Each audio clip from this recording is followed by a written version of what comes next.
Hey everybody. So today I thought I'd kind of give you a little behind the scenes info about how and why I set up my course, kind of my journey, which started back in May when I first started, going through PD and those types of things, teaching myself, signing up for webinars and whatnot.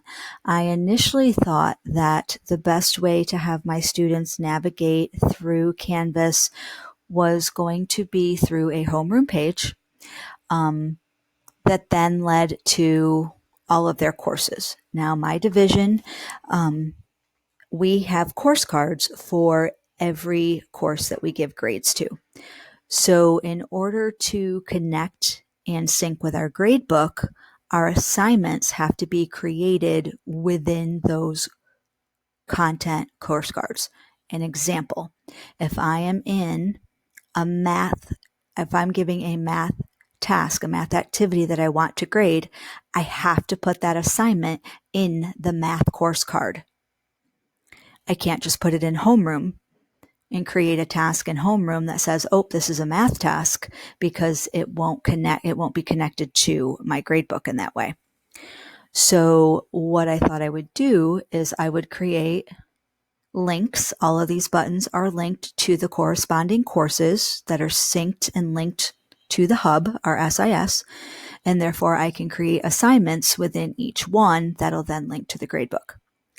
However, as I was doing this, I thought, oh boy, I'm not sure this is the best way. The kids would click here, they'd get their work, they'd do their work, they'd go back.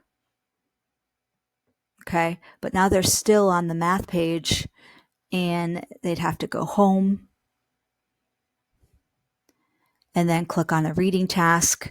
It just seemed like it was a lot of clicking and kids might get lost. It just wasn't as organized as I thought it needed to be for 6 and 7-year-olds who are still basically kindergartners because we missed a whole quarter of school. So then I thought, how about instead of that, I connect days. Okay. So that when they click on a day of the week, everything that they're going to need for that day is there. Monday doesn't have anything in it right now because it's Labor Day. So I'm going to click on Tuesday. So here's my Tuesday landing page. And then I have all the contents here that are still connected through an external link. They're still connected to those individual course cards. So when I click on reading, it is taking me outside of the homeroom course now through the external link, and it's taking me to my reading course. They'll do the work for the day. There's visuals on the page that tell them what to do. I did create this through a module.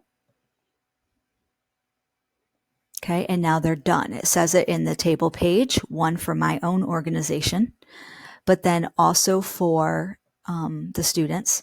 Again, a visual to tell them to stop here, but then to click here on the Tuesday button to finish the rest of the day's work. Because so far, this is I think reading.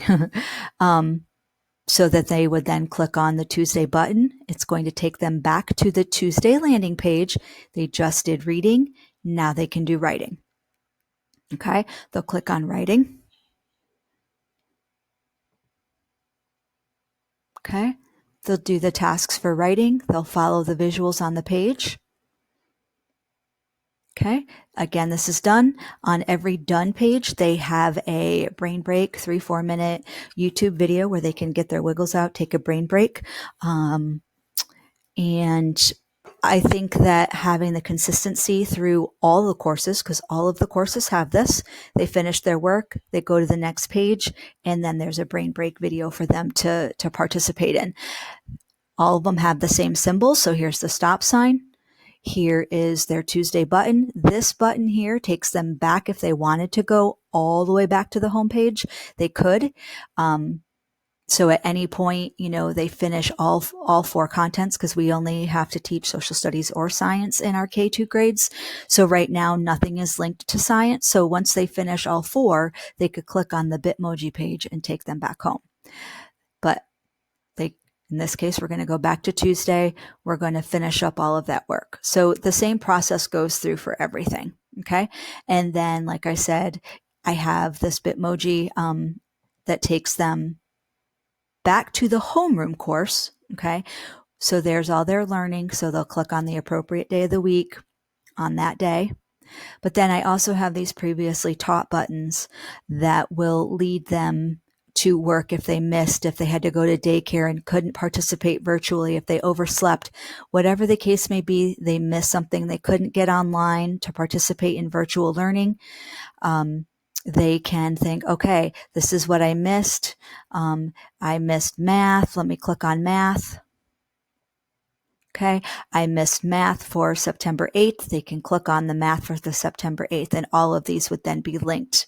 Okay, and then the same for the other content areas. They all kind of lead to a page that has a table sort of like that. Of course, not science, because in our first quarter, we don't teach science in first grade. But if they click on social studies, it's going to take them to this page where these will eventually be linked and they can make up work. Probably keeping these attached and published for a few weeks at a time, and then these will go away and the previous 2 weeks will pop up so that they're constantly flowing and cyclical in that way, so kids can still have time to get their work done. Also on the homeroom page are some classroom links to information about the class. This could be our daily schedule. This could be times of encore. This could be whatever the case may be. Our newsletters, and then information about Meet the Teacher.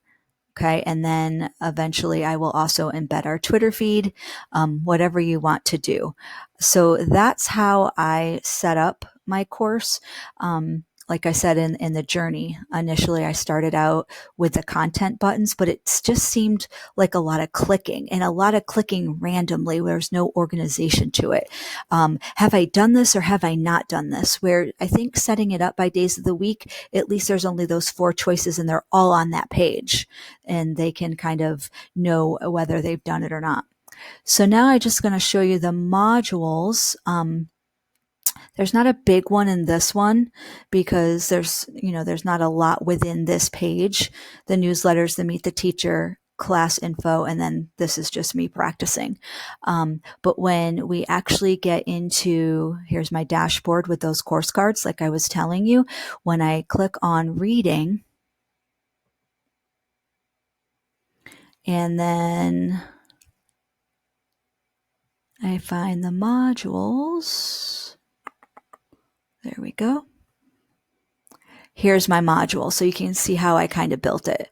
Tuesday done. Wednesday done. Thursday done. So those done pages, remember, are the ones that have those YouTube videos linked to them. Now, some of the modules have work between those. They're not just 2 pages and then they're done. So let's, I think, look at social studies. I think that might have a few more things built in. Okay, yeah. So you can see here's the Tuesday page. This is the page that the Tuesday button will lead to. Then there's an activity. There's the Tuesday done. Here's the Wednesday landing page where the learning starts. Okay. This, I believe, is an assignment. And then the Wednesday done page. So everything is kind of here. Same with Thursday. Thursday landing page that links to the Thursday button. A Flipgrid task. Thursday done. Friday, the Friday button links to this page where the learning occurs. There's an assignment. I believe this is a little quiz. And then there's the Friday done page.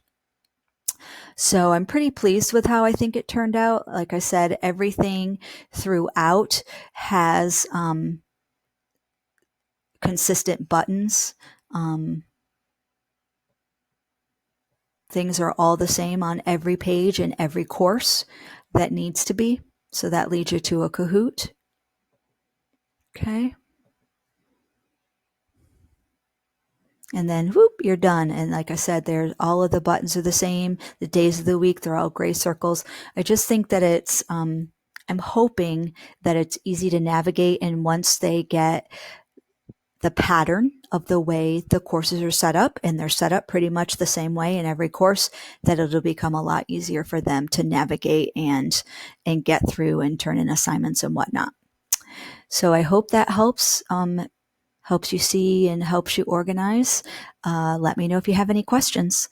Thanks for watching.